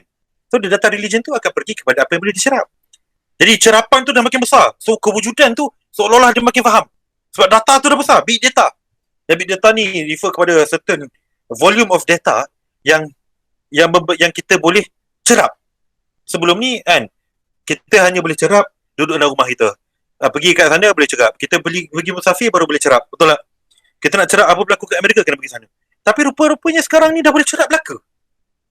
Kan, masuk komputer semua, Internet of Things, bila semua benda masuk internet. Kan? Sehingga kan pampers anak dah penuh tak penuh masuk internet, itu pun boleh dicerap. Jadi semua benda seolah-olah boleh dicerap. Dah makin besar cerapan dia pada naturalism fizikal tu, dia akan nampak bahawa kan, dia makin berkuasa. Dia akan nampak manusia tu makin existent dia yang paling makin bernilai. Malah dia bukan nampak bahawa kebenaran tu ada pada tangan dia. Tak ada siapa boleh lawan dia. Kan? Maka dia akan pergi kepada, jadi kalau yang paling cerap ni, semua adalah dalam bentuk data, yang paling berharga adalah data. Jadi kenapa aku tidak letakkan kewujudan aku dalam bentuk data je? Dia dah pergi kat situ pula. Jadi dia nak jadi Tuhan ke dalam satu dunia data yang dia dapat cerap. Jadi Homo Deus ni lah sekali, dia pergi kepada sama ada kau pergi Homo Deus atau kau jadi dia bukan unused, dia pakai yang tak berguna tu. Generation tu. The useless generation. Jazakallah, Ustaz. The useless generation. So sama ada kau akan pergi Homo Deus atau kau akan dudukkan sebagai useless generation. Useless generation adalah mereka yang apa? Mereka yang tidak boleh kan, yang kewujudan dia nampak. Dia akan efek kepada isu kewujudan. Jadi kewujudan diorang ni useless. Kenapa? Sebab dia tidak boleh duduk dalam kerangka existentialism yang ada, kerangka Homo Deus. Jadi dia adalah produk yang muncul. Demokrasi, contoh demokrasi. Kita tanya satu soalan luas sikit lah. Di manakah demokrasi dalam semua ni?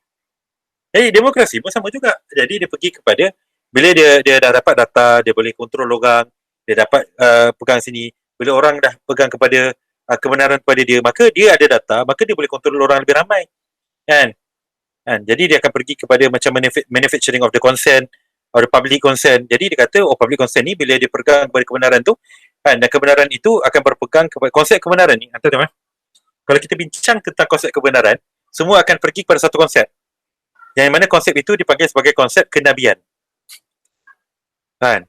So even dekat dunia barat pun dia akan nampak bahawa the current prophet is Yuval Noah Harari, the prophet of the ni. The current prophet is Mark Zuckerberg. Dia meletakkan level diorang ni adalah prophet. Sebab apa? Sebab mereka ni mempunyai kebenaran kat diorang ni. Sebab itu dah mereka ni prophet. Kenapa bila orang nak dengar Mark Zuckerberg cakap? Sebab orang nampak dia ni yang pegang kebenaran hari ini. Sebab dia yang paling maju.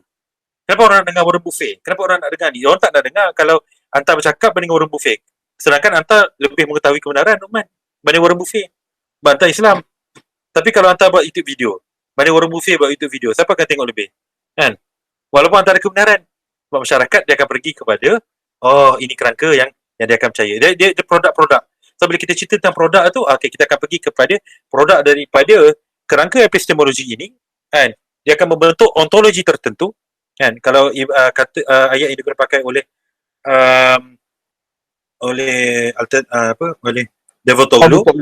Davutoglu adalah ontologi epistemologically defined ontology.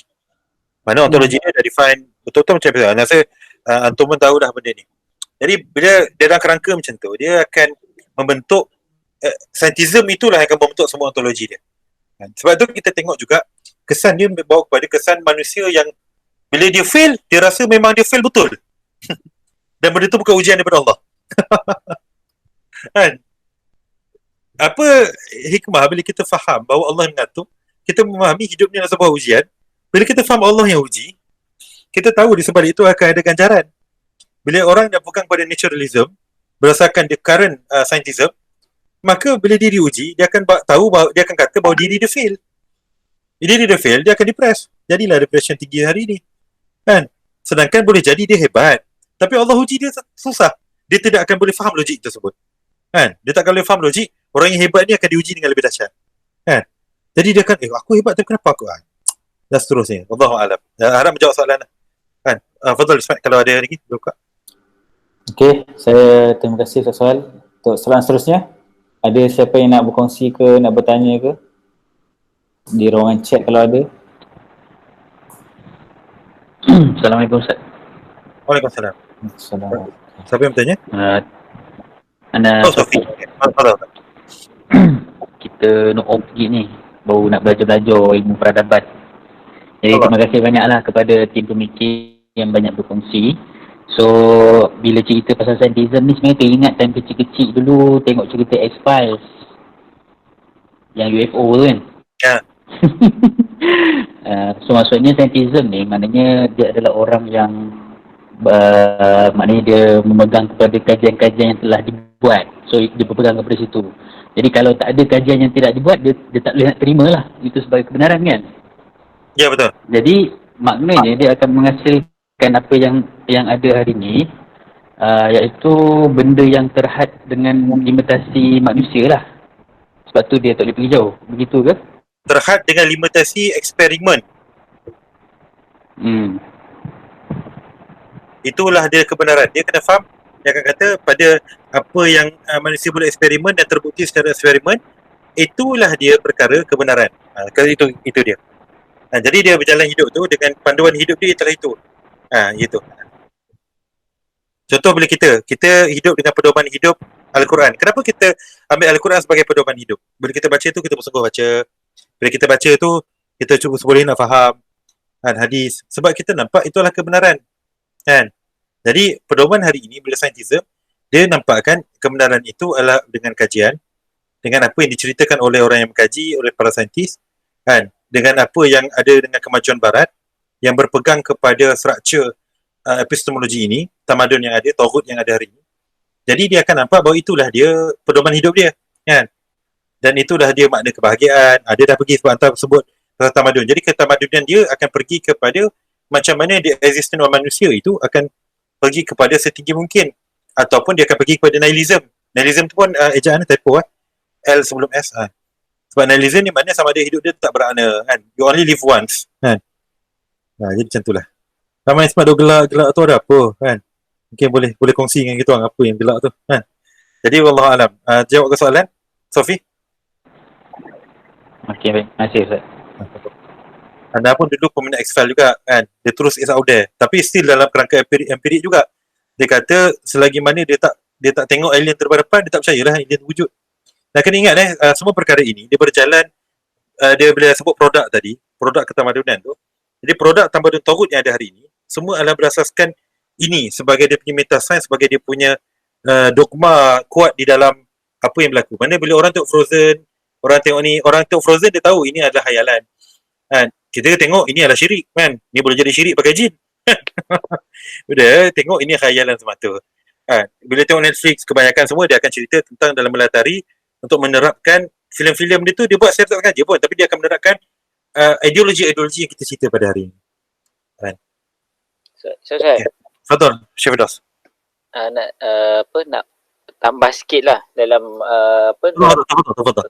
Sikit lah part tadi yang saya bentangkan tentang bahagian yang cantik lah, maksudnya dalam pembahagian perbezaan antara scientism dan juga sains yang sebenarnya dekat dalam barat hari ini pun dia berlaku satu debate yang besar lah antara satu kelompok saintis yang melihat sains sebagai satu metodologi ilmu ataupun sebagai saintifik lah, dan lagi satu kumpulan saintis yang telah mengangkat sains sehingga menjadikan ia sebagai scientism.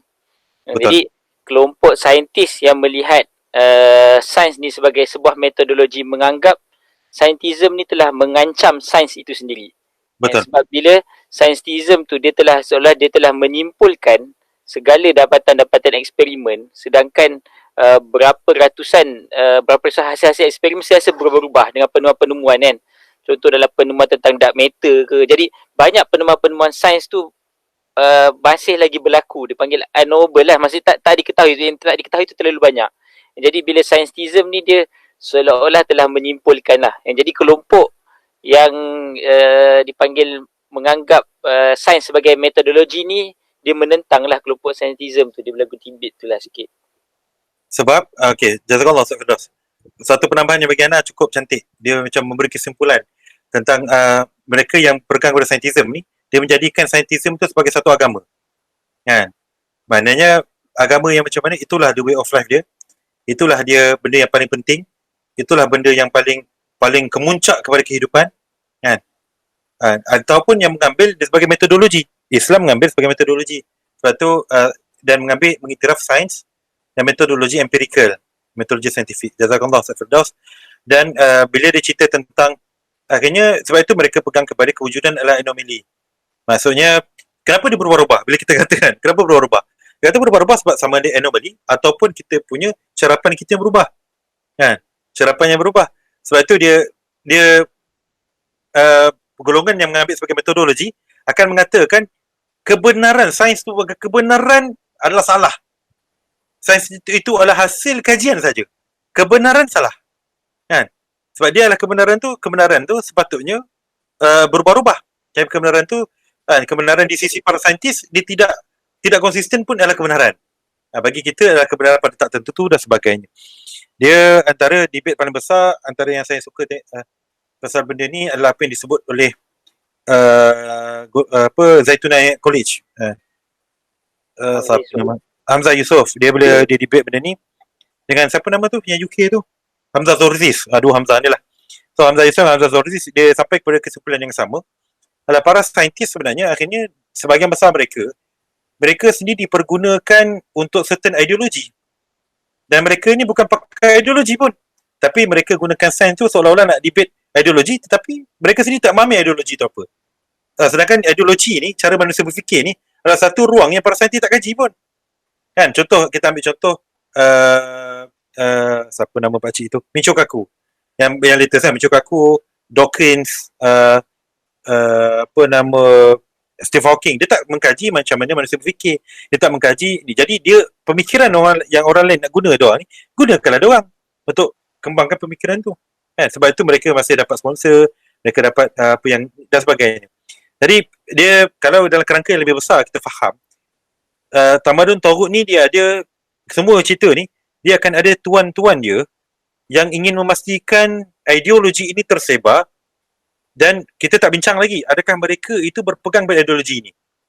Ambil contoh bila kita kata Yahudi tentang Yahudi global hari ini, kan, the International Jew.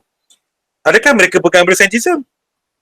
Kan, boleh jadi Yuval Noah Harari tu produk yang hujung-hujung dia boleh cerita homogeneous. Tetapi mereka menerima saintism tak? Sebab itu mereka mengkaji Al-Quran. Itu adalah kebenaran yang kita percaya. Sebab dia orang faham bahawa mereka pun tak pegang pada empiricism je. Kan? Mereka tengok juga pada benda-benda lain. Sebab itu mereka memegang kepada ajaran Kabbalah, kan? Mereka berpegang kepada the Three of Sephiroth. Mereka berpegang kepada wujudnya Tuhan untuk dilawan, kan? Jadi itu semua benda yang di luar metodologi ini. Ini satu sisi lagi yang Ana tak sempat nak share hari ini sebab tajuk sharing hari ini hanya scientism. Tapi kita kena faham juga dalam kerangka sebenarnya ini tidak menjelaskan segala isu yang berlaku luar sana. Tapi ini menjelaskan sebahagian dogma yang digunakan pakai untuk menipu masyarakat luar sana. Fastaqaffa qaumahu fa'ta'uh, untuk menipu, memperbodohkan supaya mentaati ke tamadun barat yang ada hari ini. Kan? Jadi dia akan jadi wajah depan lah. Nampak sangat macam depan tu mereka ilmiah, apa semua hebat. Tapi kat belakang tu masih Freemason, masih menyembah ni, masih buat benda-benda pelik. Kan? Jadi ini benda yang kita kena faham dalam kerangka yang lebih besar. Dia telah menjelaskan segala perkara dalam tamadun Tauhid, tamadun barat hari ini. Tapi dia menjelaskan dogma yang diterapkan ke dalam masyarakat dan dogma bagaimana mereka mencapai mempergunakan orang untuk mencapai kemajuan. Kalau tuturan Ana simple je. Kenapa dia terangkan dogma macam ni dengan kuat pada para saintis? Supaya para saintis ni boleh buat kerja untuk diorang. Diorang tak boleh buat gaji. Kan? Jadi para saintis ni tak tidur malam untuk capai kemajuan untuk diorang dan sebagainya. Jadi ini satu benda yang kita kena tengok jugalah kan. Tu mungkin next round lah kot. Betul Ustaz Ismat, kalau apa? Okey, ada satu soalan dalam chat dari saudara Ammar, tanya soalan ya. Masyarakat Asia kebanyakannya kelihatan lebih kuat berpegang kepada keagamaan. So adakah masyarakat Asia sendiri dan para penguasanya kuat berpegang kepada saintism atau mereka ada pegangan selain itu, dan saintism ini adalah satu yang baru bagi tamadun di Asia? Apakah pendapat Ustaz? Okey. Ini kalau tengok kita perlu pergi kepada next punya discussion, macam mana saintism ini dipasarkan ke dalam masyarakat. Sebab saintism ini dia akan melatari epistemologi. Maksud epistemologi adalah kerangka pengetahuan atau kerangka keilmuan yang ada.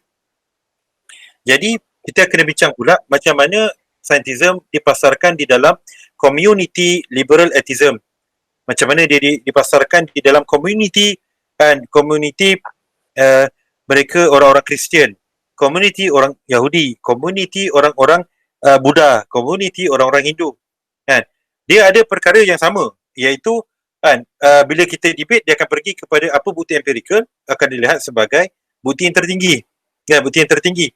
Jadi macam mana saintism ni dia correlate, dia digunakan bersama juga dengan kerangka secularism, iaitu agama baru hari ini, atheism moden hari ini.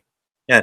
Bagi contoh, bila kita kata orang Buddha, dia percaya kepada samsara semua. Orang Cina lah, contoh kita ambil simple lah. Orang Cina yang percaya kepada Tian. Kan? Mana agama orang Cina, bila orang tanya saya, apakah agama orang Cina? Buddha ke? Apa ke? Sebenarnya agama dia paling tinggi adalah Tian. Tian.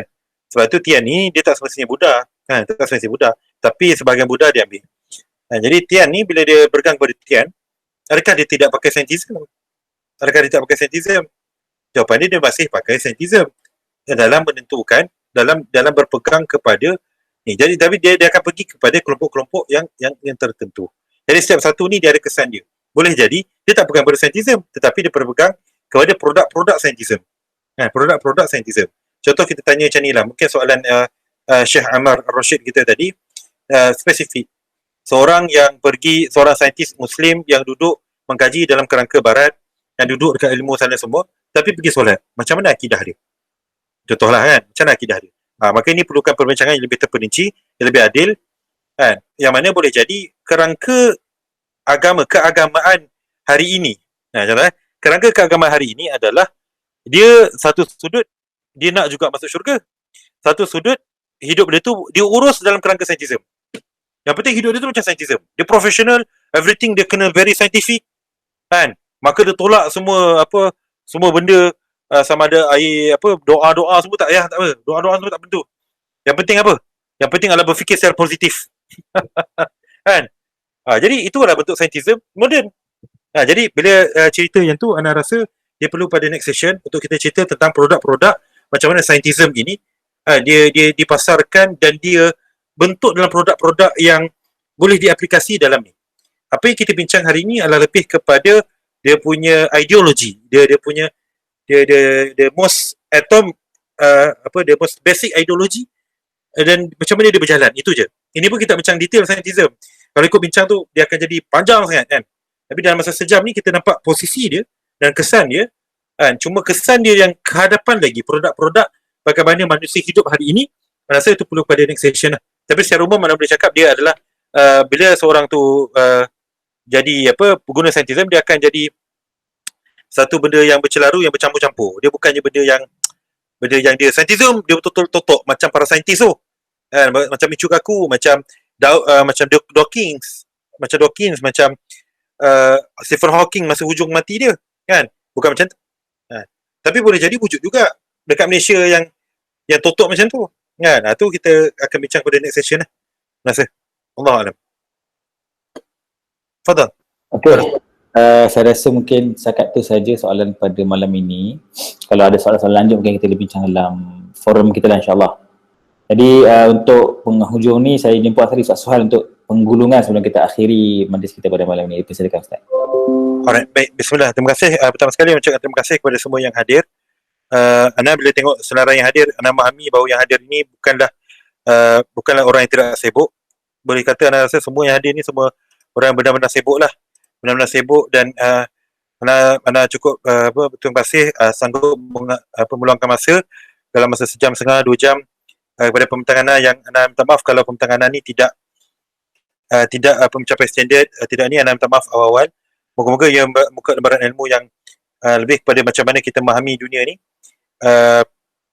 dan boleh jadi kita buat discussion yang akan datang dalam bentuk yang berdepan, dalam bentuk mungkin paperwork yang lebih tersusun. Benda-benda tu dia akan lebih mudahkanlah perbincangan kita seterusnya. Cuma sebagai kesimpulan, perkara yang Ana ingin tekankan adalah tentang bagaimana kita memahami perjalanan kehidupan hari ini. Manusia sebenarnya dia tidaklah sesimpel macam yang penting kita buat dakwah je, atau yang penting kita sampai Quran je, tak.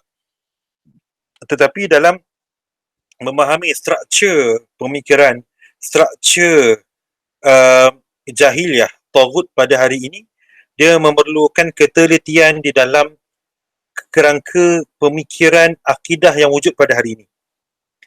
Dan bila berhadapan dengan perkara ini, kita dapati di dalam umat Islam ada 4 kelompok. Ada satu kelompok yang ekstrim mengatakan bahawa semua ini jahiliah, tolak habis. Maka mereka akan pergi kepada satu bentuk kemunduran yang dahsyat. Sebab bukan semua tak betul.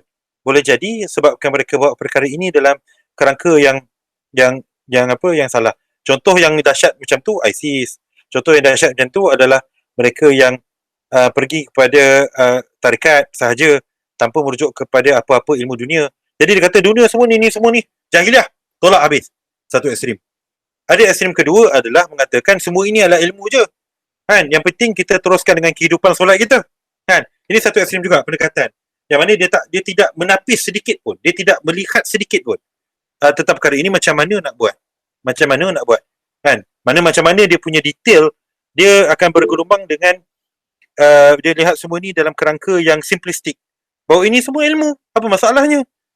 Bukanlah dia ada isu akidah pun. Dia nampak semua benda ni tiada isu akidah dan tiada isu umat yang berjalan dalam kerangka keilmuan yang ada. Maka dia kata belajar kat Oxford, belajar kat Harvard, semua tak ada isu secara mutlak begitu. So ada 2 ekstrim tu. Satu ekstrim yang pegang kepada semua ni masalah, satu ekstrim pegang kepada dan akhirnya orang ni akan pergi kemunduran. Satu ekstrim mengatakan semua ni tak ada masalah, maka dia akan pergi kepada membentuk diri yang mengkagumi barat, menjadi Anglophile baru. Anglophile kelompok yang mencintai, filos mencintai, Anglo orang kulit putih, maka dia mencintai orang barat dengan setinggi-tinggi kecintaan. Malah kecintaan mereka kepada barat lebih daripada cinta mereka kepada Nabi Muhammad SAW. Itu kelompok kedua. Dan ada kelompok ketiga yang berusaha untuk menapis sahaja. Ketiga adalah dia menapis saja. Jadi dia tapis. Okey, kita scientism buang, empiricism buang. Dia tapis, maka dia tinggallah apa yang tak tertapis. Ni ada kelompok macam ni juga. Kalau kita tengok, wujud ramai kelompok macam tu. Dia kata, okey, kita tolak scientism, kita ambil science. Kita tolak empiricism, kita ambil empirical dengan ni. Kita tolak ni. Dia main tolak macam tu je.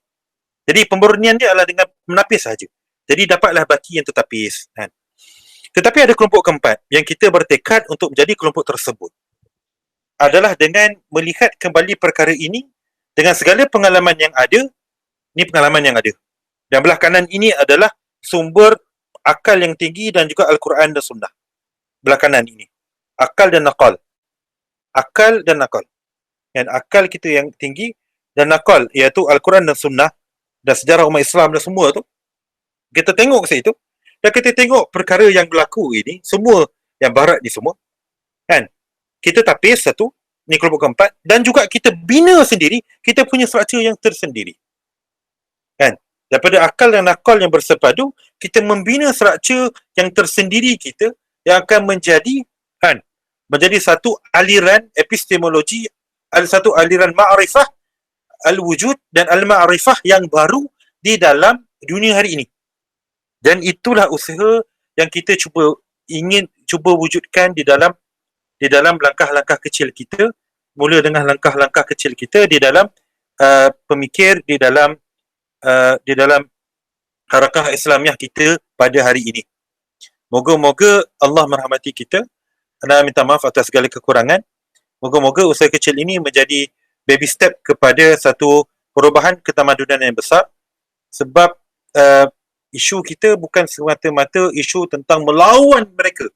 Isu kita adalah isu melawan dan membina sebuah asas, sebuah ketamadunan yang boleh dirasai kebahagiaannya, dirasai kemajuannya berdasarkan akal yang tinggi dan akal Al-Quran dan Sunnah yang bersepadu.